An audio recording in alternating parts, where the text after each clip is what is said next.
What's happening everyone, my name is Alex and welcome back. In today's video we are checking out the latest e-bike from Eleglide. The one that we have here today, it's called the M2. So this is an electric mountain bike, basically that's powered by a 250 watt motor that's located in the rear wheel here. Now what's unusual for this e-bike, taking in consideration the price, because this is a pretty affordable e-bike, is the fact that it has hydraulic disc brakes on the front and on the back. At this price range you don't typically find hydraulic disc brakes on any bike, but to this one, yes, we do get hydraulic disc brakes, so I'm happy about that.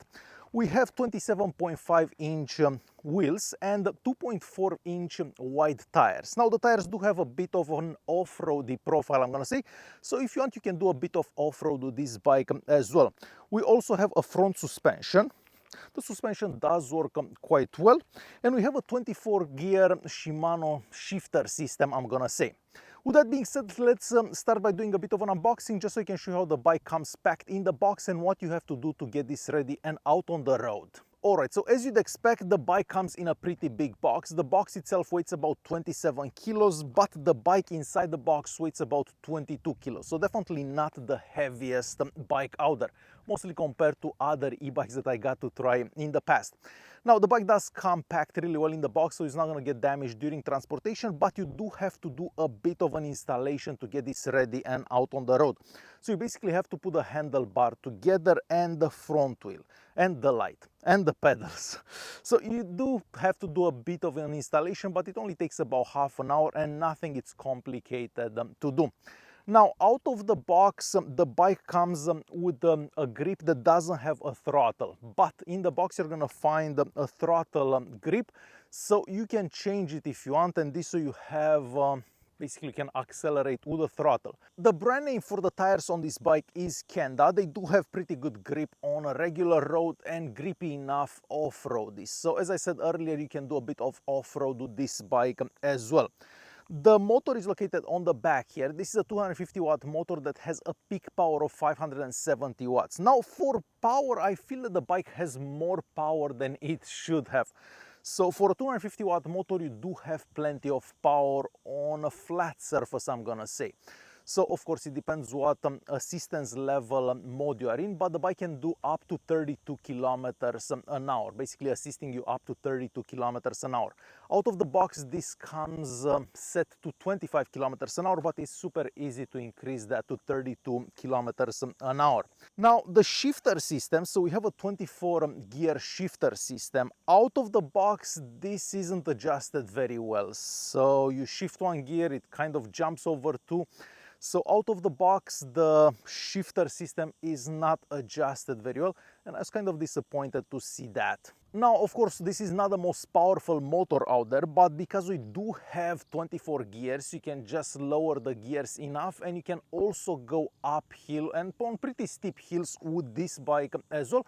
And of course, that motor will assist you. It's not going to be as easy as riding a bike that has a 750 watt motor, but it is decent enough to go uphill. You're going to have to put a bit of effort, but I guess that's exercise. So it does pretty good uphill, even with the 250 watt motor as well. And I'm also going to show you a quick test just so you can see how the bike performs uphill basically. Alright, so let me quickly show you a very quick climbing test. So we have the bike in the second gear and assistance level 5 here. I'm basically going to start pedaling, and as soon as I start pedaling, the bike will assist me. And even though we have a pretty steep hill and only a 250 watt motor, I can actually go without putting that much effort in. So check this out. You can hear the motor already. So very easy to actually go up the hill. On the other side here we have the hydraulic disc brake, as I mentioned earlier, and the stopping power from this bike is quite good. If you pull hard enough on these levers, you can definitely lock that front and rear wheel. So it is nice to have hydraulic brakes on this bike. The kickstand is there. It's made of a combination of plastic and metal, and whenever the bike is sitting on the kickstand, it doesn't seem to fall even if it's windy. So the kickstand does work quite well. Moving on to the seat. The seat is a bit on the skinny side, I'm gonna say. So I do find myself getting tired after riding the bike for about an hour. I wish the seat would have had a bit more padding. so it is a bit on the skinny side, I'm gonna say. Moving down to the pedals, well, the pedals are made out of plastic, not necessarily a bad thing, and as I mentioned at the beginning of the video, you do have to install this when you take the bike out of the box. Then here in the center we have the 15 amp hour battery. Now on one charge, let's talk about charging first. You're gonna have to charge this overnight. Basically, it takes about 8 hours to fully charge this from 0 to 100. We also get a set of keys in the box, so you can lock and unlock the battery in the bike. Let me show you how this works. So basically you can remove the battery pack and then you can charge it upstairs. So you don't necessarily have to carry the whole bike to charge it wherever you're charging it. Now on one charge you can get up to 125 kilometers of range, but it really depends how you're riding, of course. That's in perfect conditions, perfect weather, if you don't go over 15 kilometers an hour, if you always pedal and so on. For my testing, you can get about 70 to 80 kilometers on one charge, which is still pretty good for an e-bike, because realistically you're not gonna go anywhere for like 80 kilometers before you get home. The battery pack also has a little button on the side here, so you can just press that button and you can see how much power you have. And putting this back is also quite simple, and then you just lock it into place. So that simple. Moving on to the front wheel. So as I mentioned at the beginning of the video, you do have to install the front wheel when you first take the bike out of the box. Now, unfortunately, my bike came with a front wheel that's very out of balance. I can even call it wobbly. So whenever this spins, it basically does this at all times. I try to fix it as good as I can. I guess I can get it even a bit better. I just didn't have enough time. But I was kind of hoping I wouldn't have to do this on a brand new bike that I just took out of the box. So a bit disappointed to see that my front wheel was very out of balance. Moving on to the front suspension, so you can lock this or unlock it. So for example, if you're riding on a flat surface, you can just lock the suspension, but whenever you go on a more bumpy road, then you can unlock it. We do get about 2.5 inch of travel, so of course this definitely helps when you're going over uneven terrain. It's much better than not having a front suspension, so it will give you more stability having that front suspension. So definitely a great addition. Then we have the headlight right here. This is bright enough so you can actually see it during the day, and of course at night it's bright enough so it can light up the path ahead of you. Moving on to the handlebar. So the handlebar is wide enough whenever you're riding you don't feel cramped, but the handlebar is not adjustable in height. So as you see it now, that's how it's gonna be forever.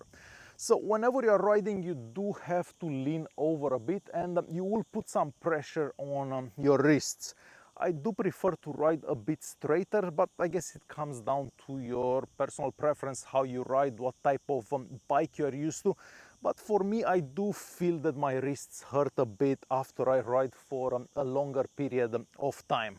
Of course, on the left and on the right hand side, we have the brake levers. The brake levers are made out of plastic, just in case you're wondering. And then we have the Shimano shifting system right here. So on the left and on the right. And as I said, you do have to do a bit of an adjustment when you first take this out of the box. On the left hand side, we also have the little screen. The power button is at the top, and then we have a couple of buttons so you can switch modes. So you have 5 levels of assistance. As I mentioned earlier, you can increase the speed, the top speed for this bike up to 32 kilometers an hour, and I've done that on my bike. The screen, of course, will show you the speed, will show you how much battery you have, the mode that you are in, your odometer, and you can see the screen even in complete sunshine. So even like now, it is super bright out, you can clearly see the screen at any point, basically throughout the day. And on the right hand side here, we have the little bell. Alright, so next I'm gonna get that camera, I'll put it on my chest here, and we'll go for a little ride just so you can see how the bike rides, how it brakes, how it shifts gears and so on. So let's grab that camera and go for a ride. Alright, so let me quickly show you how you'd ride this bike. We basically have the power button right here. You hold this pressed for about 3 seconds, and from here you switch modes. So we're gonna go in assistance level number 3. So basically, as soon as you start pedaling, the bike will start assisting you. Since I installed the throttle here as well, I can also accelerate from here if I want. So I always find that it's easier to start moving by accelerating with the throttle, so kind of like this, and then you start pedaling.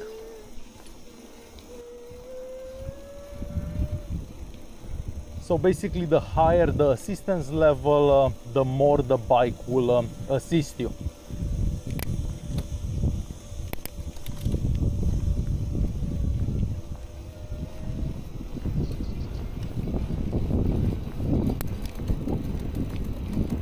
Remember how I said that the shifter is not very well adjusted?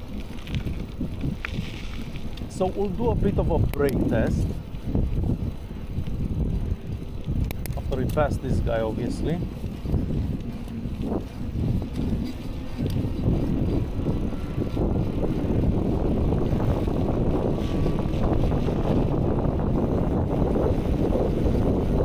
So we'll do a brake test after this bend. So around here somewhere. So we're doing about 25 kilometers an hour. So it can definitely stop. We'll do another one here. So again, 25.